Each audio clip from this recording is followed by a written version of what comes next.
ყველას საფეხბურთო სალამი და მე კვლავ გიბრუნდებით უცხელესი საფეხბურთო სიახლეებით. კვარაცხელია მსოფლიო გააოცა, ქართველი სადებიუტო გოლი ლიგა 1-ში და პირველი კომენტარი. რა განცხადება გააკეთა ქართველმა? გიორგი მიქაუტაძემ აგენტი შეიცვალა, ხოლო ილია თოფურიას ძმა ალექსანდრე თოფურია სადებიუტო ჩხუბს გამართავს. ამ დღეს მთელი საქართველო ელოდა. სხვა ქართველი მებრძოლების მხარდაჭერა და გვერდში დგომა ყველა ალექსანდრეს გარშემო გაერთიანდა. ეს და სხვა სიახლეები ჩვენს არხზე, ხოლო ვიდეოს დაწყებამდე თხოვნა იქნება ავიდეთ 2000 მოწონებაზე. თუ ეს ინფორმაციები თქვენთვის საინტერესო ან სასარგებლოა, ვფიქრობ ერთი ღილაკის დაჭერა პრობლემას არ შეგექმნით. ასევე სამწუხაროდ მაყურებლის 70%-ს არხი გამოწერილი არ გაქვთ. გამოვასწოროთ ეს შეცდომა. გახდით ჩვენიანი და გაიგეს სპორტული სიახლეები პირველმა. მადლობა წინასწარ ყველას, ვინც შრომას ასე გვიფასებთ. ახლა კი ვიდეოს დაუბრუნდეთ. გიორგი მიქაუტაძესთან დაკავშირებით ფრანგულ პრესაში უკანასკნელი საათების მანძილზე რამოდენიმე სიახლე გავრცელდა. ცნობილი გამოცემა Footmercato-ს ცნობით, ლიონის 24 წლის ქართველმა ფორვარდმა აგენტი შეიცვალა და ამიერიდან მის სატრანსფერო ამბებთან დაკავშირებულ საქმეებს VV Consulting-ის წარმომადგენლები იზრუნებენ, რომელიც საკმაოდ ცნობილი სააგენტოა და როგორც საფრანგეთში, ასევე მის საზღვრებს გარეთ რამოდენიმე ცნობილ ფეხბურთელის ინტერესებს იცავს.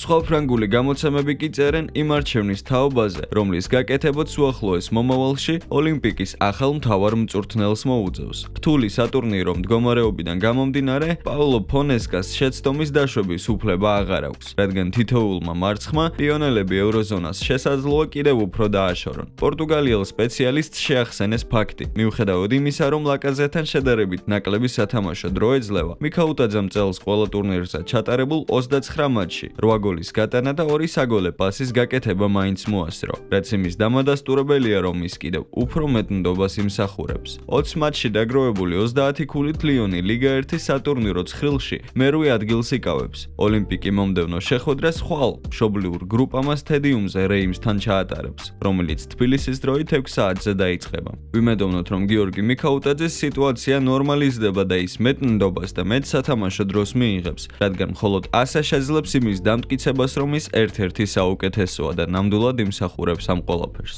საფრანგეთის ლიგა 1-ის 21 ტურში ხვიჩა კვარაცხელიას Paris Saint-Germain მონაკოს დაუპირისპირდა. ქართველი ფეხბურთელის გუნდმა 4-1 იმარჯვა, რაშიც წვლილი კვარამაც შეიტანა და PSG-ს მაისურით მისი სადებიუტო გოლი შეაგდო და თან როგორი. კვარაცხელიამ კვლავ გვაჩვენა მისი მაღალი კლასი. თუ როგორ არ დაიბნა და არ დაიძაბა ძალიან მოუხერხებელ და რთულ სიტუაციაში. ბურთი მიიღო იდეალურად, შეიჭრა კართან მაქსიმალურად ახლოს. ცველი მაწონზე გაუშვა და კვლავ მოგცა სიამაყის საბაბი. მთელი პრესა ახლა ქართველზე საუბრობს და ფრანგები კმაყოფილები არიან, რომ ქართველმა PSG აირჩია. მატჩის შემდეგ კვარამ მოკლე კომენტარი გააკეთა და საკუთარ მიღწევას გამოეხმაურა. სოფლიოში უბედნიერესი ადამიანი ვარ. საუკეთესო შეგრძნებაა ასეთ სტადიონზე, ასეთ ბრწყინვალე გულშემატკივრების თვალწინ გოლის გატანა. ბევრი ვიმუშავე, რათა ჩემი პირველი გოლი გამეტანა და მინდოდა ეს მალევე მომხდარიყო. ამ საოცარ გუნდთან ერთად მუშაობა უნდა გავაგრძელო. აქ ყველა ძალიან კარგად მეკცევა და ბედნიერი ვარ, რომ Paris Saint-Germain-ის რიგებში ვთამაშობ. ამით ძალიან ვამაყობ. ცნობისთვის კვარაცხელიას 4 დარტყმა ჰქონდა, 2 დაუბლოკეს, 1 მეკარე მაუღო, ხოლო 1 გაიტანა. Paris Saint-Germain-ის მთავარმა მწვრთნელმა ლუის ენრიკემ მონაკოსთან მოგებული მატჩის შემდეგ გამართულ პრეს-კონფერენციაზე ჟურნალისტების კითხვებს უპასუხა და პარიზელთა ქართველ შემტევზე ხვიჩა კვარაცხელიაზეც ისაუბრა. არ ვფიქრობ, რომ ეს საუკეთესო მატჩი იყო. პერიოდულად მონაკოს ბურთს ვერ ვართმევდით და რთული მომენტებიც იყო. პირველი ტაიმი თანაბარი იყო. პრესინგის განხორციელება გვიჭირდა. მონაკო ძალიან კარგად გაწვრთნილი, კარგი ფეხბურთელებით დაკომპლექტებული გუნდია, რომელთანაც ყოველთვის გვიჭირს თამაში. მეორე ტაიმში უფრო ეფექტურად მოქმედებდით. ბურთი კარგად მოძრაობდა და ვფიქრობ დამსახურებულად გავიმარჯვეთ. თუმცა გავიმეორებ, როგორც ყოველთვის, მონაკოსთან თამაში რთული იყო. კვარაცხელიას 3 სხვადასხვა პოზიცია?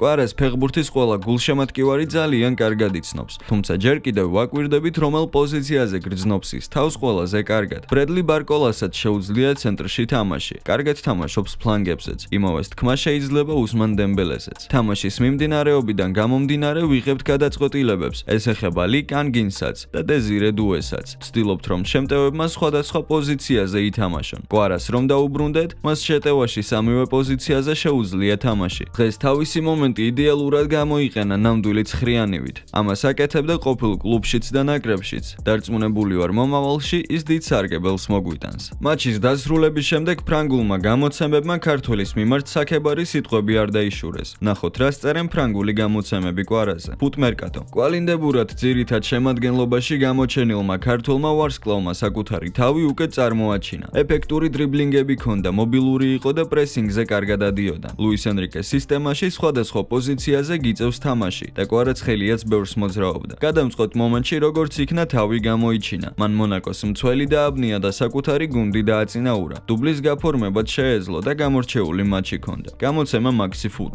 ბურთთან ერთად ძალიან სუფთა იყო და ზუსტი გადაცემებიც ჰქონდა. ქართველმა ფეხბურთელმა ბრწყინვალე ტექნიკური უნარები გამოაჩინა, მაგალითად მისი მოძრაობა სადებიუტო გოლისას. კინაღამ დუბლიც გაიფორმა და 77 წუთზე გონსალო რამუშმა ჩაანაცვლა. კვარას შედევრს გამოცემა გოლიც გამოეხმაურა. კვარაცხელიას გოლი 54 წუთზე ვიხილეთ. ქართველმა ფეხბურთელმა ცრუ მოძრაობით მცველი გააქრო, რასაც მარცხენა ფეხი დარტყმა მოაყოლა და მეკარეს რეაგირების საშუალება არ მისცა. პარკ დე პრენსის სიხარულით აფეთქდა, როცა კარის ბადე შეირხა და გულშემატკივრები გუნდის სახელწვეულის მიღწევას შეეგებნენ. 285 წუთის შემდეგ გატანილი გოლი კვარასთვის ნამდვილად ტრამპლინი იქნება. ხუჩა მაჩვენა, რომ თავდაჯერებულია და მზადაა პარი სენ-ჟერმენის შეტევის მთავარი ელემენტი გახდეს. მისი უნარი, რომ მეტოქე მოატყუოს და მომენტების შექმნას ლუის ენრიკესთვის ძვირფას აქტივად აქცევს. პარი სენ-ჟერმენის ფეხბურთელმა ვიტინიამ ხუჩა კვარაცხელიაზე ისაუბრა. პორტუგალიელი ნახევარმცველი კვარას სადებიუტო გოლს მატჩის შემდგომ ინტერვიუში გამოეხმაურა და განაცხადა, რომ 23 წლის თანაგუნდელის წარმატების გამო გახარებულია. ბედნიერი ვართ, რომ ხუჩამ თავისი პირველი გოლი გაიტანა. ეს მას გაათავისუფლებს.